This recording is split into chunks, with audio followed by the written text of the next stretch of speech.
Santo Niños and Niña ng Parokya 2024. At this juncture, let's now take a look for our dear Niños and Niña for their processional. Starting off with the Santo Niño ng Makinista is no other than Kirby C. Papeo from Barangay Ngaran.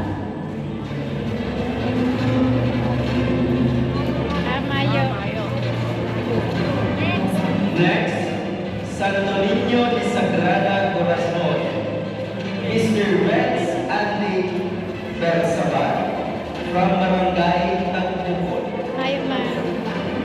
Moving on to Santo Niño de Agreda, Angelo M. Paginawan of Barangay Tagulang Tubig. Let us proceed sa ating Santo Niño de Abundancia, Kurt Liam Rosantina ng Barangay Alianza.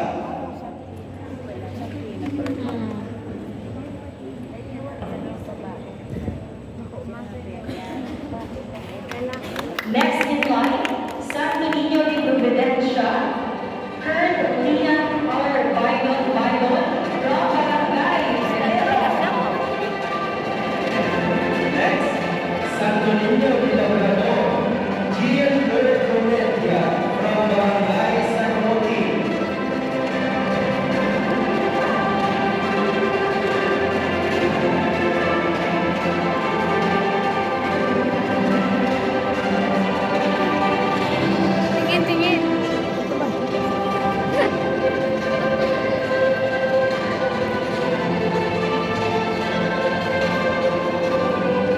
Next in line, Santo Niño del Remedio. We have Leandro P. Portial from Barangay Tucan.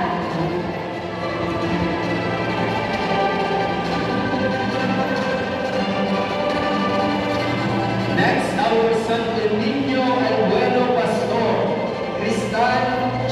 Simulo from Barangay Del Pilar.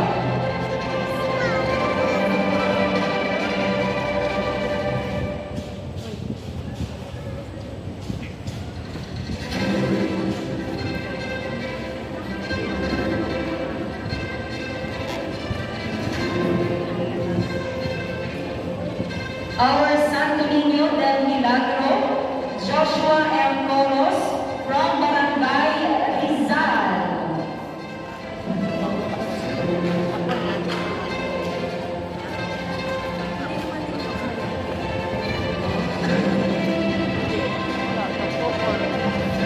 Next, we have Santo Niño de Calibo, Art Dylan F. Flora from Barangay Santa Cruz.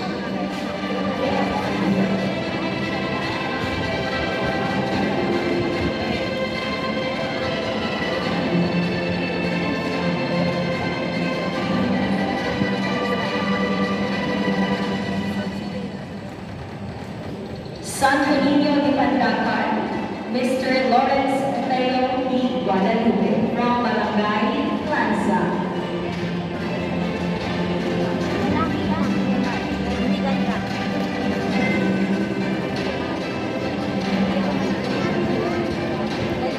We have Santo Niño de Tondo, Sean Axel G. Alegre from Barangay Buena Vista.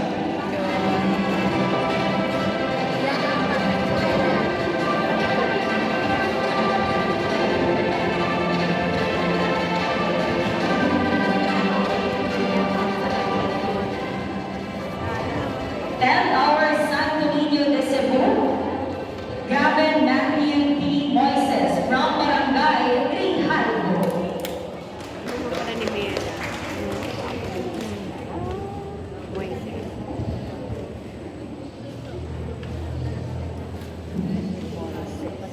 Pero magabato ng dara. Magabat siguro ang dala. Magabat. Grabe pahirap mo. Lola. Palagi. My dear brothers and sisters, let us all welcome our La Inmaculada Niña Maria 2024. Our Santo Niño de Praga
Reverend Father Lucien Manang.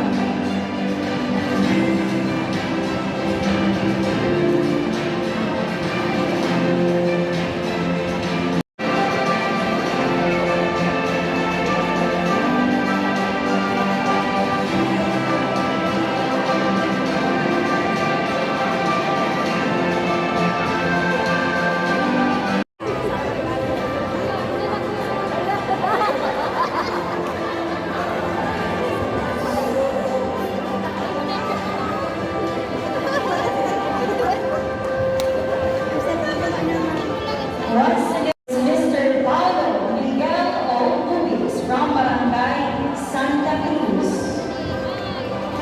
And our Santo Niño ng Parokya 2024 is Mr. Matthew Jello Elcado from Barangay Lupa.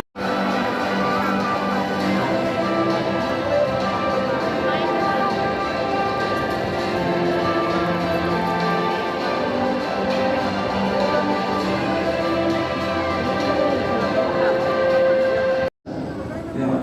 So, salamat. Then, huwag po masalamat po sa ako, pero dapat din po PNP. So, sa inyo na po pag-assist ako sa prosesyon, pag-assist